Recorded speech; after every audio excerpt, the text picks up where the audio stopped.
bir travma anında, sarsıcı bir olay yaşadığınızda beyinde ve bedende tam olarak ne oluyor? Travma sırasında yaşananlar beyinde nasıl farklı işleniyor?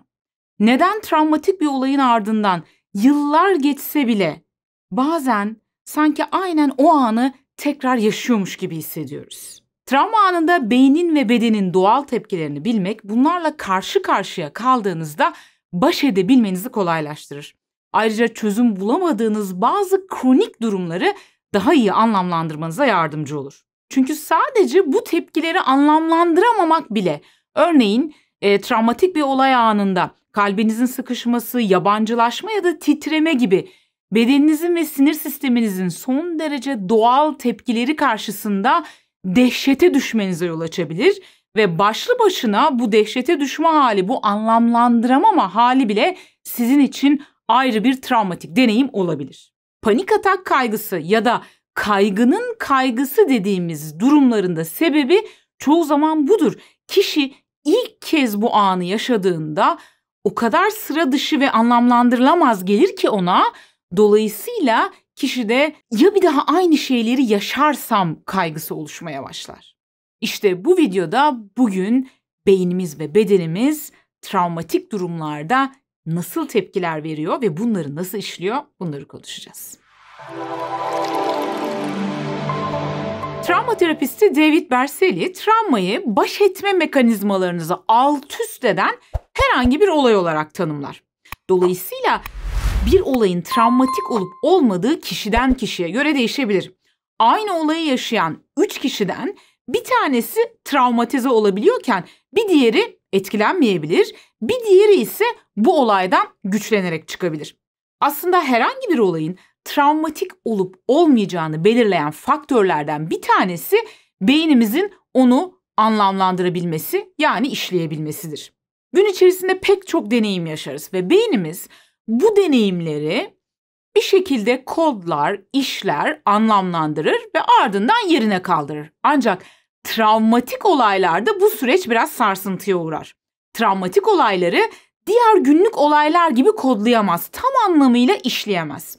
İsterseniz önce bir günlük sıradan deneyimler beyinde nasıl kodlanıyor, nasıl işleniyor bir ona bakalım. Ardından da travmatize edici olaylarda ne oluyor onu görelim. Herhangi bir olay yaşadığımızda bu olayla ilgili tüm duyusal veriler öncelikle beynin somatoduysal bölgelerine gider. Yani herhangi bir olay yaşadığınızda o sıradaki görüntüler, renkler, sesler, kokular, o sıradaki diğer aldığınız tüm duyular bir şekilde ilk önce somatoduysal bölümde toplanır. Ardından geçmiş benzer deneyimlerle, anılarla, duygularla ilişkilendirilebileceği ve karşılaştırılabileceği ilişkilendirme bölgesine gider. Sonrasında ise bu verilerin birleştirilerek anlamlı bir hale getirildiği, anlamlı bir bütüne dönüştürüldüğü, bu verilerle ilgili bir öykünün oluşturulduğu gnostik alana gider. Yani başlangıçta parça parça ve birbiriyle ilişkisizmiş gibi görünen tüm veriler bir şekilde birbirleriyle ve geçmiş deneyimlerle ilişkilendirilir. Ardından gnostik alanda bir şekilde bunlarla ilgili bir öykü oluşturulur, anlamlandırılır ve veriler işlenmeye devam eder. Örneğin yeni bir ortama girdiniz, bu ortamdasınız ve birden karşıdan gözlüklü esmer birisi sizinle konuşmak için size doğru yaklaşıyor. Elini uzattı ve merhaba dedi. Şimdi tüm bu veriler öncelikle beynin somatoduysal bölgelerine gidiyor. Ardından ilişkilendirilme bölgesinde daha önceki gözlüklü ve esmer insan verileriyle karşılaştırılıyor. Buna göre bir karara varılıyor ve ardından yaşadığımız deneyim sonucunda bu kişinin güvenilir olduğuna karar verirsek bu kişi diğer önceki deneyimlerle ilişkilendiriliyor ve anlamlı bir öykü oluşturulmak üzere tüm bu veriler gnostik alana yolcu ediliyor. Ve gnostik alanda da bu yeni tanıştığımız insanın da güvenilir olduğuna dair yeni bir öykü oluşturuluyor. Gelin görün ki her şeyin yolunda gitmediği durumlarda, örneğin travmatik ya da sarsıcı bir olay yaşadığınızda bu işlemleme ve kodlama süreci bu şekilde devam etmiyor. Biraz sarsıntıya uğruyor. Travmatik deneyimler sıradan deneyimlere göre çok daha sarsıcı, ezici, büyük deneyimlerdir. Bu yüzden de hemen bu veriler gnostik alana geçemez. Yani olayı anlamlandırma alanına geçemezler. İlk aşamalarda takılıp kalırlar. Bunu bir öğütme makinesine atılmış çok büyük bir parça olarak düşünün. O kadar büyük ki öğütme makinesinin gücü onu öğütmeye yetmiyor. Sıradan veriler, yani günlük yaşama dair sıradan deneyimler kolay bir şekilde öğütme makinesinden öğütülüp makinenin diğer bölümlerine geçebiliyorlar. Ancak bu büyük veri, yani travmatik anı, ne yazık ki öğütülemediği için makinenin ilk bölümünde takılıp kalıyor ve sürekli o bıçakların oraya doğru gidiyor kendini öğüttürebilmek için. Tabii bu olduğunda da beynin somatoduyusal bölgesinde artık işlemlenmeyi bekleyen milyarlarca bit veri oluyor. Bu verilerin arasında o olay sırasındaki görüntüler, sesler, kokular, vücuttaki diğer hisler, tüm bu veriler parça parça işte burada işlemlenmeyi bekliyor. Ve biz işlemleyemedikçe ya da biz bir şekilde onları bastırdıkça yok olup gitmiyorlar tabii ki. Zaman zaman tekrar yüzeye çıkıyorlar ve kendilerini hatırlatıyorlar. İşlenmek istiyorlar aslında onlar da. İşte bu herhangi bir travmatik olayın ardından yaşadığınız flashbackler, o anın tekrar gözünüzün önüne gelmesi, kabuslarınızda görmeniz gibi durumların sebebi bu anıların işlemlenmek üzere tekrar yüzeye çıkması. Vücudumuzun aslında son derece doğal bir iyileşme mekanizması var. Biz bu mekanizmaya müdahale ettikçe ne yazık ki sarsıntıya uğruyor. Bu mekanizmaya nasıl müdahale ediyoruz? Bunu diğer videolarımızda anlatacağım. Ancak öncelikle şu nasıl travmatik anılar işleniyor bir onu konuşalım. Vücudumuzun aslında flashbackler yaşatarak ya da bir şekilde kabuslarla ya da travmatik o deneyimleri, o travma anındaki tepkileri tekrar ortaya çıkartmasındaki sebep işte bu verilerin işlemlenmesini sağlayabilmek. Yani bize adeta ya yeter artık şu verileri işle de işimize bakalım diyor.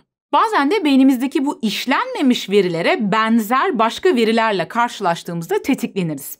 David Berceli kitabında şöyle bir örnek veriyor. Diyelim ki bir trafik kazası yaşadınız ve kaza sırasında burnunuza çok kesif bir benzin kokusu geliyordu.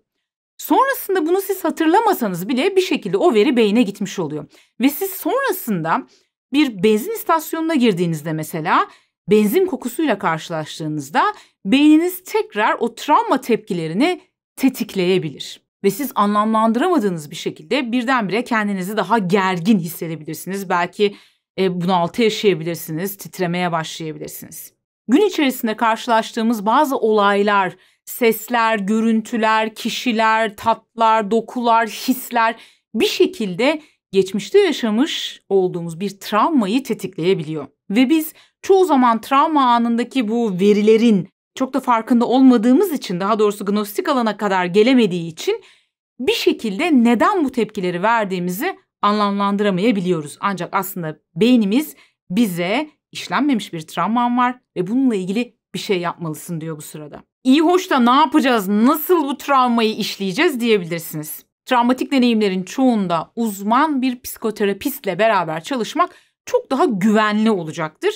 Çünkü o derinliklere inerken yanınızda daha yetkin bir kişinin olması daha güvenlidir. Özellikle EMDR terapileri travma konusunda oldukça başarılı. Bu konuda uzmanlaşmış bir klinik psikolog ya da bir psikiyatri hekimiyle beraber çalışabilirsiniz. Bunun dışında bu süreçte düşünce düzenleme ya da bedensel teknikler gibi size yardımcı olabilecek pek çok tekniği de yine kanalımda paylaşıyorum. Oynatma listeleri sekmesine gidip ilgili başlıkları inceleyebilirsiniz. Bir olayın travmatize edici olup olmayacağını belirleyen bir diğer unsur ise o sırada savaş, kaç ya da don tepkilerinde takılıp kalmamak ya da bir şekilde ortaya çıkan o büyük enerjinin boşaltılıp boşaltılmadığıdır diyor yine başka bir travma terapisti olan Peter Levine. Organizmamızın en temeldeki amacı hayatta kalmak, canlılığımızı sürdürmektir. Dolayısıyla sarsıcı bir deneyimle karşılaştığımızda, sarsıcı bir deneyim yaşadığımızda bir şekilde beynimiz tehdit sinyali aldığında canlılığımızı sürdürebilmek, bizi hayatta tutabilmek adına vücudumuzda bazı değişimler meydana getirir ve bazı doğal tepkiler verir. İşte bu doğal tepkilere savaş kaç ya da don tepkileri diyoruz. Bu tepkiler tamamen içgüdüyle ve otomatik olarak ortaya çıkar. Yani bilinçli şekilde gösterilen tepkiler değildir. Bunlar üzerinde o yüzden çok direkt bir kontrolünüz yoktur. Savaş kaç ya da don tepkilerinin detayını isterseniz daha önce anlattığım bir videodan kısa bir kesitle hatırlayalım. Bizler de tıpkı tavşanlar gibi memeli canlılarız ve bizler de hayati bir tehdit algıladığımızda ya da hayati bir tehditmiş gibi algıladığımız çeşitli stres durumlarında tıpkı minik tavşanın verdiği tepkileri veririz. Ya savaşırız ya da kaçarız ya da ölü taklidi yaparız. Düşünün, bir kişiyle stres yaratan bir tartışma yaşadınız. Bu tartışmanın ardından beyniniz ve sinir sisteminiz tıpkı kartal görmüş minik bir tavşanın tepkilerini vermeye başlar. Savaş ya da kaç tepkileri dediğimiz bu tepkiler sonucunda kaslarınız gerilmeye başlar, kalp atış hızınız artar, agresifleşebilirsiniz, surat ifadeniz değişir, alınganlaşabilirsiniz. Ortada gerçekten hayati bir tehdit yoktur aslında. Ancak beynimiz o olaya yüklediğimiz anlama göre sosyal bir durumu da tehdit olarak algılayabilir ve memeli tepkileri verebilir. Yani ille de bu tepkileri vermeniz için bir kartalın, yırtıcı bir kartalın üzerinize doğru gelmesine gerek yok. Zam haberlerini okuduğunuzda, faturalarınızı gördüğünüzde ya da bir tartışma yaşadığınızda da tıpkı minik tavşan gibi tepkiler verebiliyoruz. Peki ya stres faktörü ya da tehdit çok büyükse, savaşarak ya da kaçarak kurtulamayacak gibiysek, acaba biz de minik tavşan gibi ölü taklidi mi yapıyoruz? Cevap evet.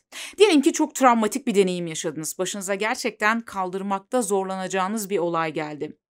Ya da gerçekten yüzleşmekte zorlandığınız bir durumla baş başasınız. Ya da belki bir kaygı atağı yaşıyorsunuz ya da uzun dönemli sürekli bir kronik strese maruz kalıyorsunuz. Bu gibi durumlarda beynimiz tıpkı minik tavşan gibi ölü taklidi yapar, dona kalır, donma tepkileri verir ve hayatta kalmayı ümit eder. Nedir bu donma tepkileri? Bir kere öncelikli olarak bu gibi durumlara uzun süre maruz kalan insanlarda bir süre sonra, yani kronik strese maruz kalan insanlarda ya da travmatik bir deneyim yaşayan insanlarda bir süre sonra ortama ve kendine yabancılaşma hisleri gelişebilir. Tıpkı kendinizi bir film ortamındaymış gibi hissedersiniz ya da bir rüyadaymış gibi hissedersiniz. Sanki gerçek dışıdır yaşadıklarınız. Ortam flulaşabilir, bulanıklaşabilir. Hatta anne babanız, çok yakınlarınız dahi size yabancı gelebilir. Kendinizi yabancılaşmış, o ortamdan kopmuş hissedebilirsiniz. Hatta bazen kendi bedeninize yabancılaşabilirsiniz. Sanki eliniz kolunuz kendi eliniz kolunuz değilmiş gibi hissedebilirsiniz. Yine bu donma tepkilerinden bir tanesi de hissizleşmektir. Hiçbir şey hissetmemeye başlarsınız. Uzun vadede depresif, uyuşmuş, halsiz hissedebilirsiniz. Hiçbir şey yapmak istemezsiniz. Yataktan dahi çıkmak istemezsiniz. Hareketsizleşirsiniz. İşte bunlar aslında sinir sistemimizin çok büyük olarak algıladığı bir soruna karşı verdiği kapanma, donma, ölü taklidi yapma tepkileridir. Stres verici bir deneyimin ardından kaslardaki gerginlik, işte aşırı uyarılma hali, irkilme hali, işte bir türlü rahatlayamama, gevşeyememe, uyuyamama, flashbackler yaşama gibi tepkiler son derece doğaldır ve genellikle belirli bir süre geçtikten sonra, ki bu süre kişiden kişiye göre değişmekle beraber 1-2 gün ile 2 hafta arasında değişebiliyor. Bir süre sonra bu belirtiler azalarak yok olurlar ve kişi, daha doğrusu organizma normal rahatlamış haline geri döner. Ancak işte bazen bu tepkilerle takılıp kalırız. Yani sürekli bu döngünün içerisindeyizdir. Bir türlü bu döngüden çıkamayız. Bunun sonucunda da ne yazık ki bu sıkıntılar aradan aylar geçmesine rağmen devam eder. Eğer böyle bir durum varsa tabii ki vakit geçirmeden uzman bir terapistten yardım almak faydalı olacak. Travmatik deneyimler sadece farklı işlenmekle kalmıyor. Görünen o ki beyin yapımızı da değiştiriyor. Yani beynimiz üzerinde bir takım kalıcı etkiler de bırakabiliyor. Örneğin savaşa katılmış askerler üzerinde yapılan bir çalışmada bu kişilerin beyinlerinde hafızadan sorumlu olan hipokampüs bölgesinde bir küçülme olduğu tespit edilmiş. Bazı araştırmacılar bunun sebebini travma anında fazlasıyla salgılanan kortizol hormonuna bağlıyorlar. Aslında bu hafıza problemlerini de açıklıyor. Özellikle travmatik kişilerde yaşanan hafıza problemlerine de bir ışık tutuyor. Bu videoda amacım tabii ki sizleri karamsarlığa sevk etmek değil. Travmalar iyileşebilirler. Travmalar yani yaralar iyileşebilirler. Yeter ki biz bunun farkında olalım ve bununla ilgili gereklilikleri yerine getirmeye çalışalım. Her birimiz farklı boyutlarda irili ufaklı böyle travmatize edici olaylarla karşılaşıyoruz aslında ve kendi doğal kaynaklarımızla bir şekilde bunlarla baş ediyoruz. Kendimizi iyileştiriyoruz, hatta bazen güçlenerek bu durumdan çıkıyoruz. Ancak bazen bazı durumlarda tek başımıza bu durumla baş etmekte yetersiz kalabiliriz. Bu da son derece doğal bir durumdur. Bu gibi durumlarda bu konuda yetkin bir uzmandan destek almaktan çekinmeyin lütfen.